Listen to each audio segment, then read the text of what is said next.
جلایا گیا تو اسی طرح ہم بھی نئی زندگی میں چلیں، کیونکہ جب ہم اس کی موت کی مشابہت کے ساتھ پیوستہ ہوئے تو بے شک جی اٹھنے کی مشابہت کے ساتھ بھی اس کے ساتھ پیوستہ ہوں گے۔ ہم میں سے کون کون بپتسمہ یافتہ ہے؟ کس کس نے لیا بپتسمہ؟ آمین آمین، پریز دی لارڈ۔ تو جب ہم بپتسمہ میں لیے گئے تو ہم اس پرانے خمیر کو دفن کر رہے تھے، جو پرانی انسانیت تھی وہ دفن ہو رہی تھی، اور جب ہم اوپر آئے تو ہم ایک نئے روٹی بن گئے جو کہ بے خمیری روٹی ہے۔ جس طرح مسیح کے بارے میں لکھا ہے کہ جب اس کو دفن کیا گیا تو بیج جو ہے وہ جسم جو ہے وہ بے حرمتی کی حالت میں بویا جاتا ہے، لیکن جب وہ اٹھتا ہے تو جلال کی حالت میں اٹھتا ہے۔ جب ہم بو دیے گئے تو ہم خمیری حالت میں اٹھے، اور جب بوئے گئے اور جب ہم بپتسمہ سے باہر نکلے تو ہم بے خمیری کی حالت میں باہر نکلتے ہیں۔ اور جب توبہ کر لیا تو بپتسمہ بھی لے لیا تو پھر بائبل میں بڑی مشہور آیت ہے کہ درختوں کی جڑوں پر کلہاڑا ہے، بس توبہ کے مطابق پھل لاؤ۔ ہاللیلویا۔ تو ہمارا فرض کیا بنتا ہے کہ ہم اگر فسح کو بھی دیکھ چکے اپنی زندگی میں، ہم اگر بے خمیری روٹیوں کی عید کو بھی اپنی زندگی میں لے لیا، جو کہ یسوع مسیح کے بدن کو کھانے پینے سے بھی جس کی مراد ہے، جب ہم ہولی کمیونین میں شامل ہو گئے تو ہمارے پھل لکھے گئے بس روح کے پھل ظاہر ہے، محبت، علم، پرہیز گاری۔ تو یہ ہے کہ ہماری زندگی میں تب تک یہ چیز ریالٹی نہیں بنتی جب تک ہماری کرسچن واک ٹھیک نہیں ہوتی۔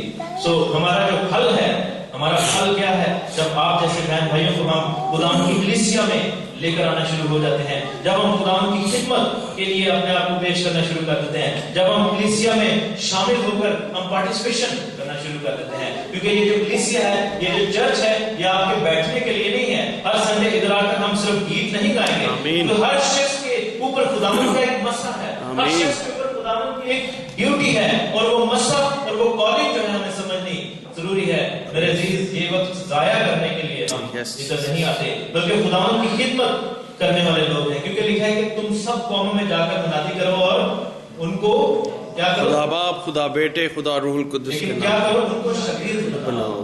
تو شاگرد کا کیا کام تھا؟ مسیح کے جتنے بھی شاگرد تھے، ایسے تو نہیں تھا کہ ایک شاگرد پریچنگ کرتا تھا باقی بیٹھ کر سنتے تھے، نہیں، وہ سارے خدمت کے لیے تیار تھے۔ تو ہمارے کہاں ہیں؟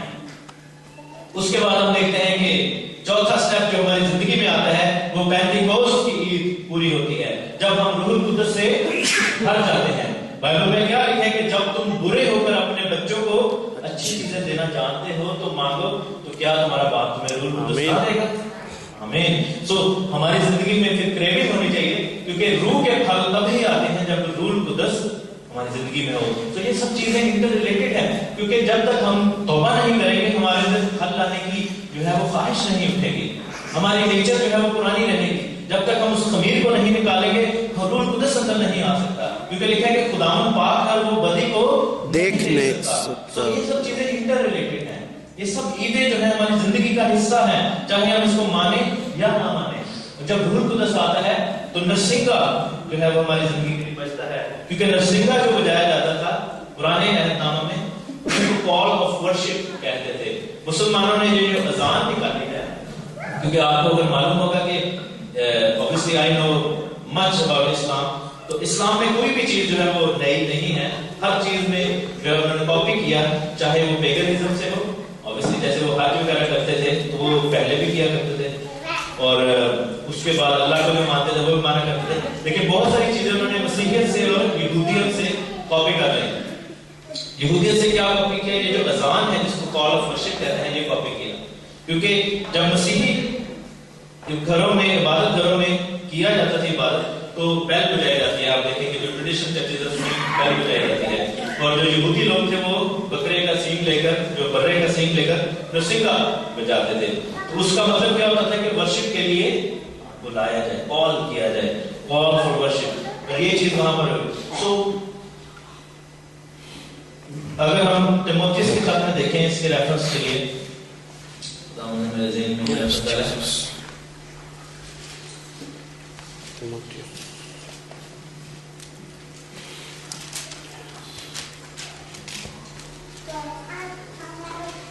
آمین۔ دوسرا تیموتھیوس کا پہلا باب اور اس کی سیکنڈ تیموتھی فرسٹ چیپٹر ورس 6، اسی سبب سے میں تجھے یاد دلاتا ہوں تو خدا کی اس نعمت کو چمکا دے جو میرے ہاتھ رکھنے کے باعث تجھے حاصل ہے جب انسان توبہ کرتا ہے، جب وہ بپتسمہ لے کر اپنے خمیر کو دور کر دیتا ہے، جب وہ پھل لے کر آنا شروع ہو جاتا ہے، جب وہ روح سے بھر جاتا ہے، تو اگلا سٹیپ اس کی زندگی میں کیا ہوتا ہے؟ اس کو بلاہٹ ہوتی ہے، خداوند اس کو بلاتا ہے، اور خداوند کا پاک روح جب آتا ہے تو وہ نعمتوں سے آپ کو معمور کر دیتا ہے۔ اور اس کے بعد ڈے آف اٹونمنٹ، یوم کفارہ۔ یوم کفارہ پر کیا ہوتا تھا کہ کاہن خدا کے سامنے حاضر ہوتا تھا، سال میں صرف ایک دفعہ وہ جا سکتا تھا۔ جو ہیکل تھی، اس سے پہلے کہ اس کا پردہ مسیح کے لہو کے باعث پھٹ جاتا، کیا ہوتا تھا کہ وہ پردہ جو تھا ہولی آف ہولیز کو اور نارمل ٹیمپل کو جدا رکھتا تھا، اور وہ تھک پردہ تھا، تقریباً 6 سے 8 انچ موٹا پردہ ہوتا تھا، اور اس کے اندر کوئی ڈور نہیں تھا ہوتا۔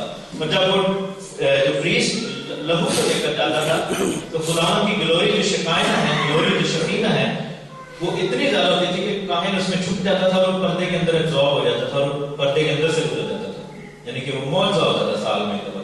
اور اگر خداوند قبول کر لیتا تھا گناہ تو ایک دھاگا لٹکا ہوتا تھا جو کہ قرمزی رنگ کا ہوتا تھا مصباح کے ساتھ۔ مصباح جو تھا، جو کہ آلٹر تھا، اس کے سینگ بنے ہوتے چاروں، اور ان پر جو ہے وہ دھاگا لٹکا ہوتا تھا جو کہ کرمزن کلر کا ہوتا تھا، ڈارک ریڈ جو قرمزی رنگ ہوتا ہے۔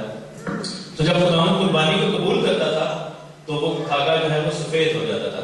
اسی لیے جو ریفرنس جیسا نے دیا تھا نا کہ تیرے گناہ اگر قرمزی بھی ہوں تو وہ برف کی مانند سفید ہو جائے گے، کیونکہ یہ ریفرنس تھا اس چیز کے لیے کہ خدا نے اس لہو کے باعث جو ہے ان گناہوں کو قبول کر لیا۔ مزے کی بات بتاؤں کہ جب یسوع مسیح کی قربانی ہو گئی، اس کے 40 سال تک ہیکل بنی رہی تھی۔ آپ کو پتا نا 70 AD میں ہیکل تباہ ہوئی تھی، تو 40 سال تک ہر سال قربانی لے کر جاتے تھے، لیکن اس کے بعد کبھی دھاگا وہ ریڈ سے وائٹ نہیں ہوتا، کیونکہ جو اصل خون جو تھا وہ بہہ چکا تھا۔ آمین۔ اور وہ جو ہیکل تھی اس کے اندر یہ کام ہوا کہ وہ دھاگا کبھی ریڈ نہیں ہوا۔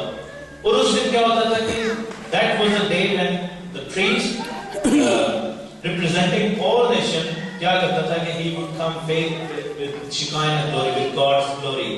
اور ہم سب کے بارے میں کیا کہتے ہیں کہ تم سب کاہنوں کے مملکت ہو، شاہی کاہنوں کا فرقہ، مقدس قوم، برگزیدہ نسل ہو۔ سو ہماری زندگی میں جب ہم مر جائیں گے، جو کہ ایک حقیقت ہے سب کے لیے، تو ہم پھر کیا ہوں گے؟ خداوند کے فیس ٹو فیس، ہم خداوند کے سامنے ہوں گے، ہم اس کو روبرو دیکھیں گے۔ لیکن کون لوگ دیکھیں گے؟ جو یہ باقی چیزیں کر چکے ہوں گے۔ اگر ہماری زندگی میں ساری چیزیں مسنگ ہوں گی، ہم پھر فیس ٹو فیس نہیں ہوں گے، ہم پھر جہنم میں ہوں گے۔ سو یہ ہے کہ اگر ہم یہ سب چیزوں میں سے گزر کر آ چکے ہوں گے تو ہم یوم کفارہ والے دن، جو کہ ہر ایک کا کفارہ ہے، جس دن ہم مر جائیں گے، ہم خدا کو اپنے سامنے دیکھیں گے۔ یا پھر اگر مسیح کے آنے تک ہم زندہ رہے تو پھر لکھا ہے کہ جو زندہ ہوں گے وہ ہوا میں بدل جائیں گے، اور پھر ہم جلالی بدن میں خداوند کو اپنے روبرو دیکھیں گے۔ اور آخری جو عید ہے، فیسٹ آف ٹیبرنیکل، ہماری زندگی کی حقیقت کیسے بنے گی؟ جب ہم 1000 سالہ بادشاہی میں داخل ہو جائیں گے، جب کہ لکھا ہے کہ خداوند کا خیمہ آدمیوں کے درمیان میں لگ جائے گا۔ وہ جو خیمہ ہے، ابدی خیمہ ہے۔ کون سا خیمہ؟ داؤد کا گرا ہوا خیمہ، جس کو اٹھانے کے لیے مسیح آیا تھا۔ تو یہ تو ہوا ہماری زندگی کا ایک کیا اس کو کہتے ہیں معائنہ، ہماری زندگی کا ایک انسپیکشن۔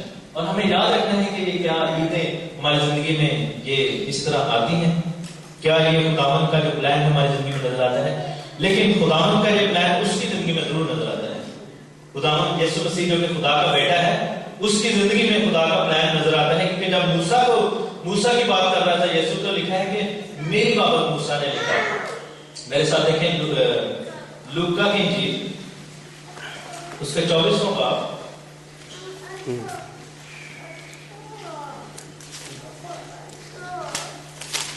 اور اس کی 26ویں آیت پڑھوں گا، 27ویں آیت۔